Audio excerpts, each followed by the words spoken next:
في فترة طويلة قوي في نادي الزمالك وفي نادي المصري وفي نادي الشرطة. طبعا بدأت حياتي هنا في بورسعيد وأنا كان عندي حوالي 10 سنين.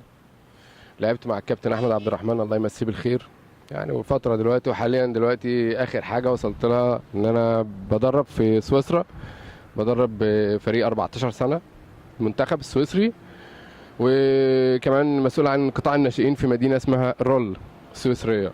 طيب كنا عايزين نعرف طريقك للاحتراف في سويسرا بدأ ازاي؟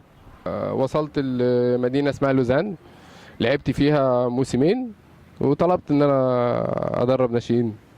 طيب واكتر حاجة واجهتك اذا كانت صعوبات او عقبات في سويسرا كانت ايه هي؟ لا هو بس الاعداد البدني، انا اللي كنت المفروض ان انا اعد نفسي بدنيا عشان اظهر بصورة كويسة طبعا، لان لعبت في مع الدرجة الاولى وحاولت ان انا اوصل لفريق ناشئين، بس هو ده كان الهدف بتاعي ان انا اوصل لتدريب.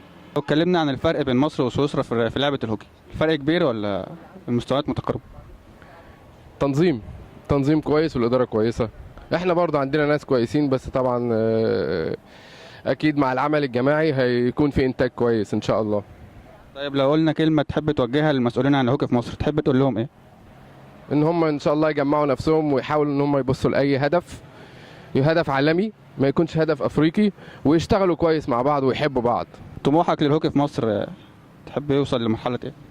يوصلوا لاحسن 7 فرق في العالم، وده طبعا مش صعب، بس هو لازم ان هم يكون في احتكاك قوي باللعيبه اللي بره، ولازم يشوفوا الناس ماشيه ازاي بره، ولازم يحاولوا ان هم يطبقوا عندهم. احنا في النهاية بنشكر حضرتك وبنتمنى لك التوفيق ان شاء الله في الفترة. الف شكر.